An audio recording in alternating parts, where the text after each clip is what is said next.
If you're new to our channel, don't forget to hit the subscribe button.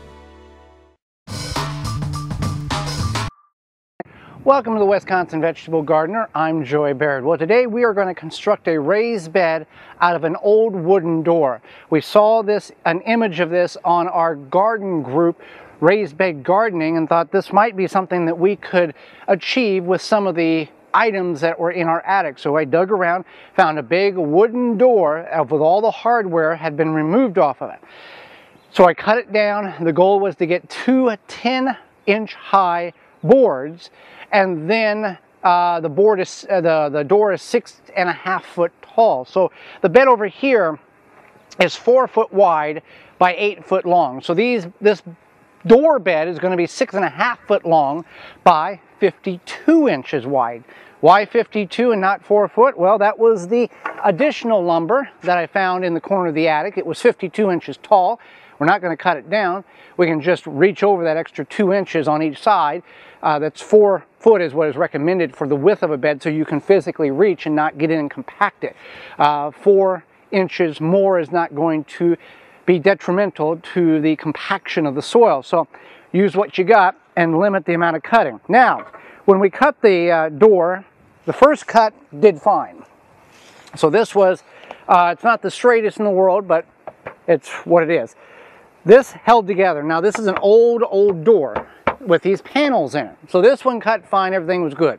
So then I started thinking, okay, I got to cut another 10-inch piece. Well, it took the center out of it, and what happened was the panels started dislodging themselves from the center, which is not going to be a bad thing. We can just piece everything back together, and once we nail it together, it'll all friction fit back together, and we're not going to have any issue.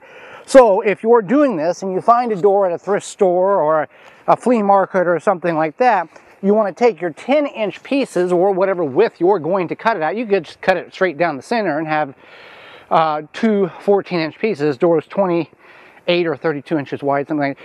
You could cut both sides and then leave the center piece as just scrap, and then you'd have the hard, firm, I guess that's a 2x4, holding everything together. But nevertheless, it's going to work just fine. And then the leftover piece we cut to 52 inches, and that'll be part of the end cap here we've got.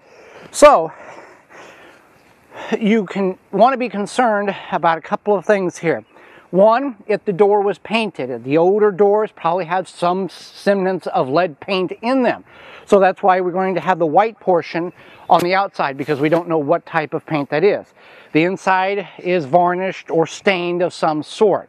Now, if you're able to get a door that's completely stripped down to the bare wood, you can use a product like Timber Pro Coatings internal wood stabilizer in order to seal the wood from the inside out. That works really well, not only on treated lumber, pine lumber, but anything such as what we're doing. You can see a lot of exposed cut areas right here. We're not going to treat this. We're not going to coat it with anything.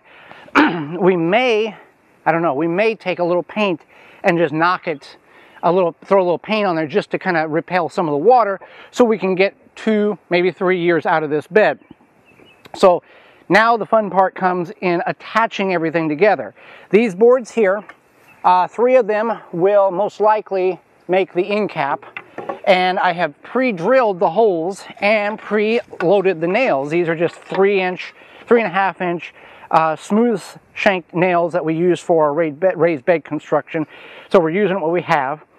These boards, I don't know what these are. It would be better to have a solid board, but again, we're using what we have. So now, screwing together would be the obviously best choice. This bed here, what we've got is we're going to construct it, and then we're going to lay cardboard down, and then we're going to fill it with compost and plant stuff in it. So this end here is not going to be too bad, because you want to get the bottoms here flush, and then the top is going to be minutely off, which on this end I'm not going to worry too much about, because again, this is just a raised bed here. So let me get this straight there.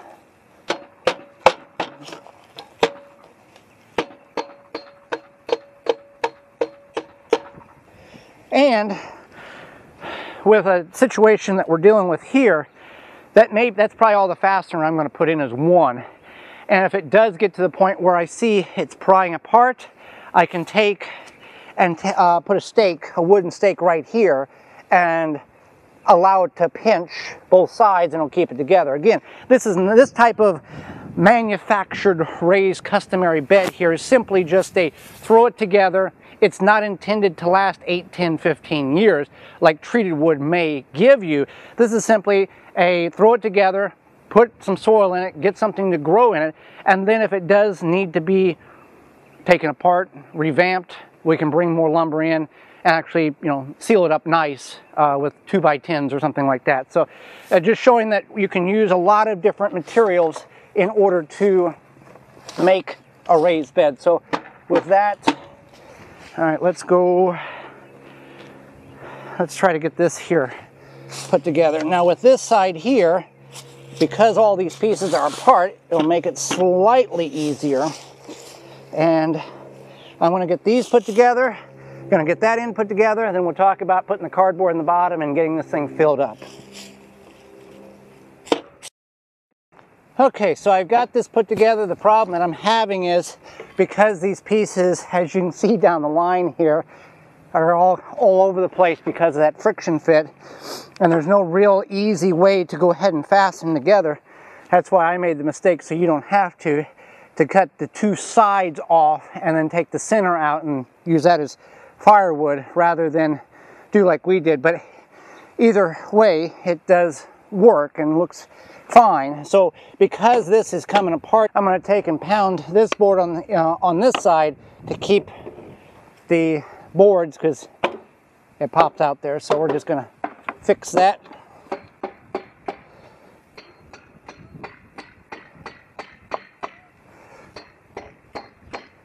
And I'm going to go all the way even with the top so I don't get it snagged on anything. There you go. This doesn't make a bit of difference how straight that is.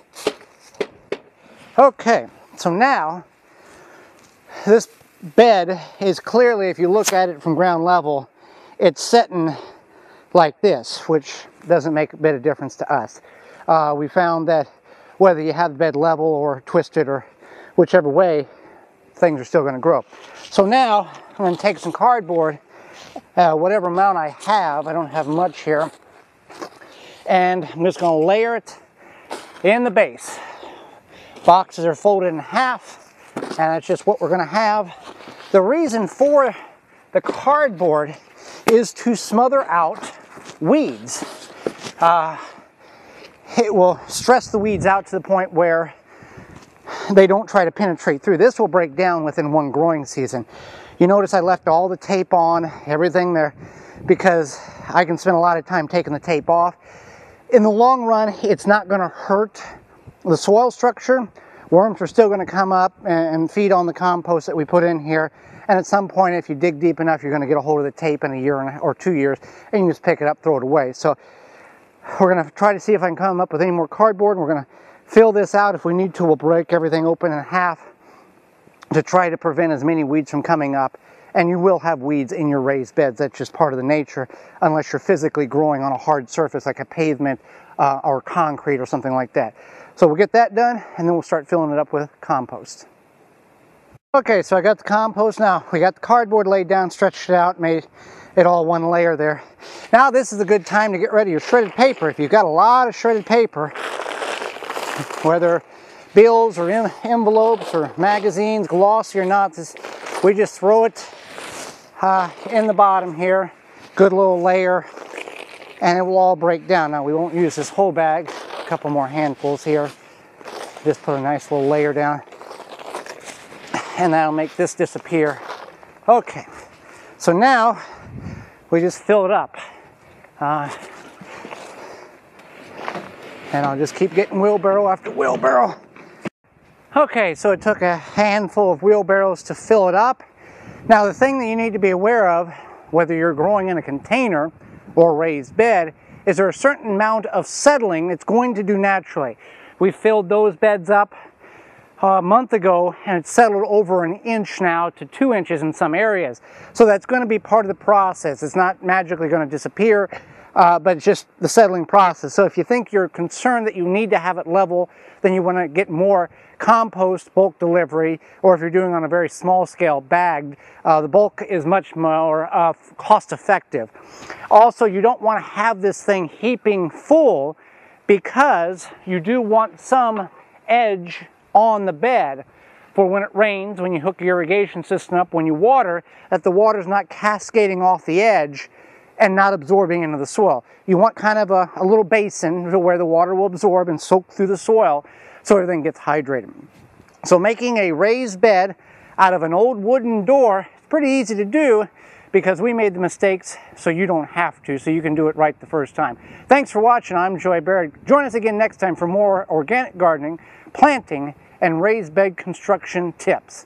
You've been watching the Wisconsin Vegetable Gardener. For more information, please visit thewisconsinvegetablegardener.com.